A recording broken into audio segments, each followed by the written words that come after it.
안녕하세요. 지금 미국에서는 수많은 기업이 AI 시장의 최종 승자가 되기 위해 경쟁하고 있습니다. 오픈 AI, 구글, 메타, 마이크로소프트, 엔트로피까지. 현재 모습만 보면 이 회사들이 모두 각자의 AI 모델을 가지고 살아남을 것처럼 보이죠. 그런데 과거 그러니까 인터넷 산업을 좀 돌아보면 대부분의 플랫폼 시장은 결국 몇 개 회사로 압축됐죠. 검색은 구글이었고요. 클라우드는 아마존, 마이크로소프트, 구글. 스마트폰 OS는 애플과 구글이 시장을 장악했죠. 그렇다면 AI 시장도 결국 두세 개 업체가 살아남게 될까요? 최근 메타의 움직임을 보면 AI 전쟁이 이제 단순한 기술 경쟁을 넘어서 생존 경쟁으로 진입했다는 사실을 알 수 있습니다.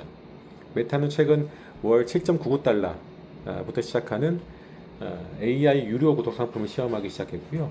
특히 다른 주요 AI 서비스들이 20달러 안팎인 것을 비교하면 굉장히 공격적인 가격이죠.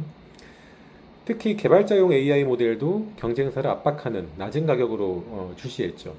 겉으로 보면 메타가 AI 시장을 장악하기 위해서 가격 경쟁을 시작한 것처럼 보이죠. 하지만 좀 다르게 해석할 수도 있습니다. 이거는 모델 성능만으로 확실한 우위를 이제 만들기 어려워졌기 때문에 메타가 가격과 유통망을 무기로 꺼내든 걸 수도 있습니다. 메타의 저가 구독과 API 출시는 AI 산업의 처음으로 직접적인 수익 모델을 본격 시험한다는 의미도 있겠고요.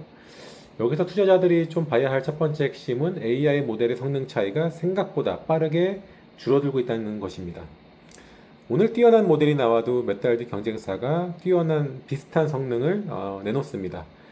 기업 고객은 반드시 세계 최고의 모델만을 원하는 건 아니에요. 조금 덜 똑똑하더라도 가격이 절반이고 속도가 빠르고 회사의 기존 시스템과 잘 연결이 되면 그 모델을 선택할 수도 있습니다. 실제로 AI 모델 사용 가격은 모델 경쟁과 기술 개선으로 빠르게 개선되고 있습니다. 낮아지고 있는 거죠. 2020년 이후 AI 추론 가격이 수백 배 하락했다는 연구도 있고요. 이 말은 앞으로 AI 모델 자체가 점점 범용화될 가능성이 있다는 얘기입니다. 저는 AI 산업의 최종 승자를 판단할 때 누가 가장 똑똑한 모델을 만들었는가만 보면 안 된다고 생각합니다. 더 중요한 질문은 그 AI를 누가 싸게 운영할 수 있는가? 그 AI를 누가 가장 많은 사용자에게 배포할 수 있는가? AI는 한 번 모델을 만들었다고 끝이 아닌 사업이기 때문입니다. 사용자가 질문할 때마다 데이터 센터와 반도체가 작동하고 비용이 발생하죠. 사용자가 늘어날수록 매출도 늘지만 동시에 추론 비용도 늘어납니다.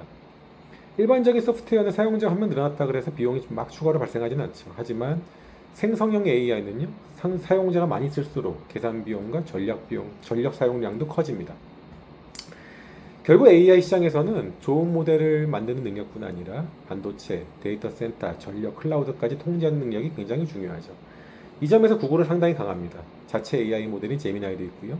자체 반도체인 TPU, 그리고 클라우드까지 가지고 있습니다. 검색, 유튜브, 안드로이드, 지메일 이런 것처럼 AI를 바로 넣을 수 있는 서비스가 굉장히 많죠. 마이크로소프트 역시 아주어, 오피스, 윈도우, 깃허브를 보유하고 있죠. 반면 오픈 AI랑 엔트로픽은 모델 경쟁력은 이제 강하지만 대규모 인프라와 유통망을 위해 마이크로소프트, 아마존, 구글 같은 기업에 좀 의존해야 됩니다. 이 때문에 AI 시장의 진짜 승자는 모델 회사가 아니라 클라우드 회사가 될 수도 있다는 그런 관점도 있습니다. AI 모델끼리 치열하게 가격을 경쟁해서 낮춰도 그 모델을 돌리는 데이터 센터, 반도체는 계속 돈이 들어가기 때문입니다. 최근 메타가 자체 AI 반도체 생산을 확대하려는 것도 같은 맥락이죠. 메타는 2026년에 AI 인프라에 최대 1,450억 달러를 투입할 계획이라고 했었고요. 최근 AI 칩 생산과 컴퓨팅 능력 확대를 추진하고 있죠. 이는 AI 모델 개발뿐만 아니라 비용 구조까지 직접 통제해야 된다는 그런 판단으로 볼 수 있겠습니다. 그러면 메타는 위기일까요? 저는 메타가 모델 경쟁에서 흔들릴 수는 있지만 AI 사업 전체에서 쉽게 탈락할 것으로 보지는 않습니다. 메타에는 인스타그램이나 페이스북, 왓츠앱이라는 큰 메신저가 있기 때문이죠. 거대한 유통망이 있기 때문입니다. 메타가 반드시 세계 최고의 AI 모델을 만들 필요는 없습니다. 사용자가 이미 매일 사용하는 서비스에 충분히 좋은 AI를 자연스럽게 넣기만 해도 됩니다. 사진을 만들고 광고 문구를 만들고 또 쇼핑을 돕고 고객 상담을 자동화하는 기능을 인스타그램이나 왓츠앱과 결합할 수도 있죠. 이것이 AI 시장에서 유통망이 무서운 이유죠. 아무리 좋은 AI를 만들어도 사용자가 그 서비스를 새로 설치하고 새로운 비용을 지불해야 한다면 확산이 느릴 수밖에 없습니다. 반면 이미 수십억 명이 사용하는 서비스에 AI가 들어가면 사용자는 별도의 선택 없이 AI를 쓰게 되겠죠. 다만 메타에게도 큰 위험은 있습니다. 현재 메타의 핵심 수익이 광고이기 때문입니다. AI에 수천억 달러를 투자했는데 그 결과물이 기존 광고 효율을 조금 높이는 수준에 그친다면 투자 대비 수익률은 정말 의문이 커질 수밖에 없어요. 유료 AI 구독과 API 사업을 시작한 것도 막대한 투자비를 광고 이해 방식으로 회수해야 하기 때문이라고 볼 수 있겠죠. 최근 미국 AI 경쟁에서 나타나는 두 번째 변화는 소비자용 챗봇보다는 기업용 AI 에이전트가 중요해지고 있다는 것입니다. 오픈AI와 엔트로픽은 이제 질문에 답하는 챗봇을 넘어서서 문서나 코딩, 웹사이트 제작과 업무 실행을 대신하는 기업용 에이전트를 경쟁적으로 내놓고 있죠. 개인 사용자는 매달 $20 내는 것에도 민감하죠. 하지만 기업은 AI가 직원 한 명의 업무를 대체하거나 생산성을 높여준다면 훨씬 더 많은 비용을 지불할 수 있습니다. 그래서 소비자 시장의 승자와 기업 승자는 달라질 수 있습니다. 소비자 시장에서는 챗 GPT와 구글 메타처럼 사용자가 많은 회사가 유리한데 반면 기업 시장에서는 보안이나 정확성, 코딩 능력, 회사 시스템과 연결성이 중요하기 때문에 엔트로픽과 마이크로소프트가 강할 수도 있죠. 결국 저는 미국 AI 시장에서 모든 회사가 같은 형태로 살아남을 것 같지는 않습니다. 최전선의 초대형 모델을 계속 직접 개발하는 것도 아마 3곳에서 5곳 정도로 압축될 가능성이 있어 보여요.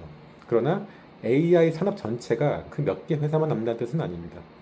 어떤 회사는 모델을 만들고, 어떤 회사는 클라우드와 반도체를 공급하고, 어떤 회사는 기업용 AI를 판매하고, 또 어떤 회사는 수십억 명의 사용자에게 AI를 배포할 것입니다.